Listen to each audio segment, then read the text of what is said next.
ऐसी एक बहुत बड़ी प्रॉब्लम है जो कॉन्ट्रासेप्टिव पिल्स हैं, ये ना बहुत मिसयूज हो रही हैं। Viagra makes blood rush into your body. Viagra तो एक ऐसी मेरे ख्याल से टैबलेट है जो ना अभी मैं कुछ सर्वे भी देख रहा था, लगभग 28-30% मेल्स यूज कर रहे हैं और उनको पता ही नहीं है वो यूज क्यों कर रहे हैं। उनको लगता है वाइग्रा का मतलब ये है कि इससे मेरी सेक्सुअल टाइमिंग बढ़ जाएगी।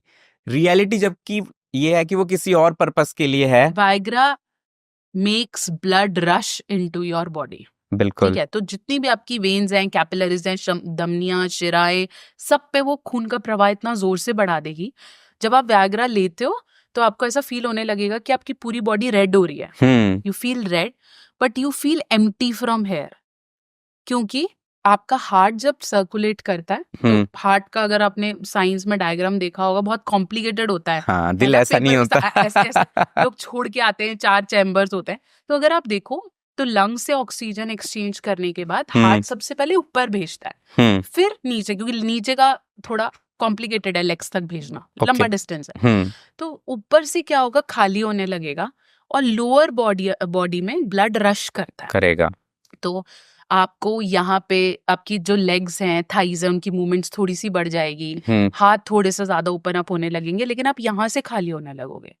जब आप वाइग्रा लेते हो, आप डिसीजन पावर बहुत कम हो जाती है आपकी। Okay, you feel like doing it, you feel like, तो आप क्या है कि सही गलत नहीं चूज कर पाते हो। ओके, तो अगर आप हाई ऑन वाइग्रा हो, you might miss taking out condom. ठीक है, जैसे आप बोलते हो ना, अल्कोहल लेने के बाद आप डिसीजन पावर इम्पैक्ट होती है, तो आप माइंड से हो जाते हो। इसलिए अगले दिन जब वापस ब्लड फ्लो आपके माइंड पे जाने लगता है तो आपको हेडेक फील होता है, आपको बहुत अजीब लगता है, आपको ऐसा लगता है आपको वॉमिट हो रहा है, क्योंकि आपका सेंसेशन बहुत डाउन हो गया। इसलिए ये सब दवाइयाँ अंधाधुंध नहीं खानी चाहिए।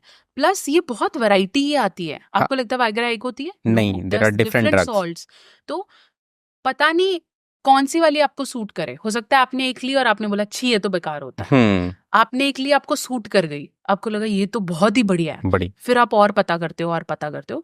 तो ये एक डिफरेंट स्टडी है। किसी के पास जाओगे वो कहेगा मुझे ये सूट करेगी, आपको नहीं करेगी। बिल्कुल, तो it is a different thing. इसलिए वाइग्रा भी डॉक्टर से लिखवा लो कि मुझे कौन सी सूट करे। एग्जैक्टली, क्योंकि इसमें इंपॉर्टेंट क्या हो जाएगा कि आप क्या डोज ले रहे हो, उसका कौन सा सॉल्ट ले रहे हो, आपकी बॉडी की कंडीशन क्या है, लाइक यू टोल्ड बीपी वगैरह, ये सारी चीजें हैं या नहीं है। It is very important. तो अगर आप जैसे शुगर या बीपी की दवाई लेते हो, एक तो हम उन डॉक्टर से पता नहीं क्यों पेशेंट शेयर ही नहीं करते अपनी सेक्स लाइफ के बारे में। तो आप जिस भी डॉक्टर के पास हो, आप उससे बोलो कि डॉक्टर साहब मेरे को ऐसे भी दिक्कत आती है, मेरे लिए कोई इमरजेंसी की दवाई लिख दो। वो लिख देगा, बिल्कुल, और वही लो। बिल्कुल। ऐसी एक बहुत बड़ी प्रॉब्लम है जो कॉन्ट्रासेप्टिव पिल्स हैं, ये ना बहुत मिसयूज हो रही हैं कि, और ये ना यंगस्टर्स में बहुत ज्यादा मिसयूज होती है कि गर्लफ्रेंड बॉयफ्रेंड है, ठीक है, वो अनप्रोटेक्टेड सेक्स करेंगे, कॉन्डम हटा देगा लड़का, और उसके बाद क्या होगा कि एक पिल खा लो, एक पिल खा लो, एंड लड़कियां सालों तक पिल्स खाती रहती हैं और उसका इम्पैक्ट बाद में आता है जब आपको प्रेगनेंसी आपको रिसीव करनी है तब। तो इसके बारे में एक बार थोड़ा डिटेल में बताओ कि कितना डेंजरस हो सकता है कि आप कॉन्स्टेंटली ये पिल्स ले रहे हो। हमारी बॉडी कुछ हार्मोन्स बनाती है, ठीक है, जो पीरियड साइकिल, जो हमारी नॉर्मल साइकिल के दौरान बॉडी में फ्लक्चुएट होते हैं। इसलिए फीमेल्स को पीरियड्स के आसपास मूड स्विंग्स हो रहे हैं, या क्योंकि it is a cycle which is going on, जो अंडा बनाने की साइकिल है, विच से ओवा इज बिल्डिंग, ठीक है, बच्चा बन रहा है।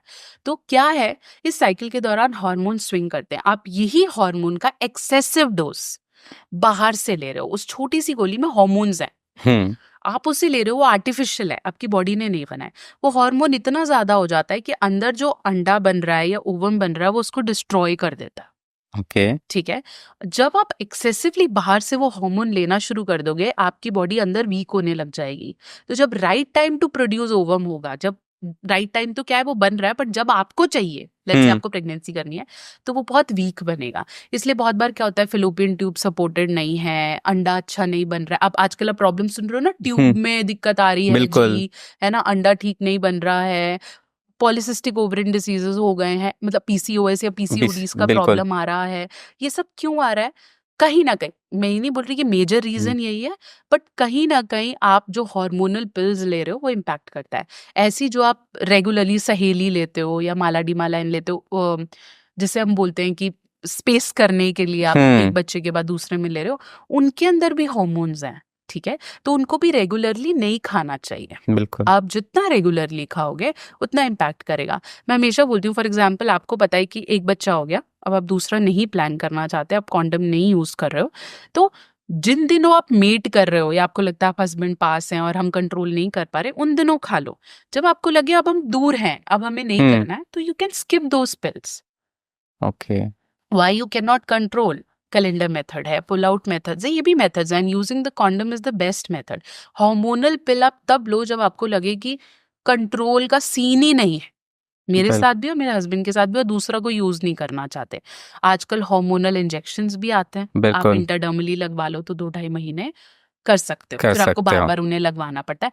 But taking outside hormones, beat male hmm और फीमेल, मेल्स भी लेते हैं, टेस्टोस्टेरोन के इंजेक्शंस आते हैं आजकल, तो आप कुछ भी ये करते हो, it is harmful harmful harmful. बिल्कुल। जब भी आप कोई एक्सटर्नल चीज लेके आते हो तो उसके साथ एक पॉजिटिव अगर इम्पैक्ट आ रहा है तो उसके एक दूसरी साइड और होती है, उसको समझना जरूरी है।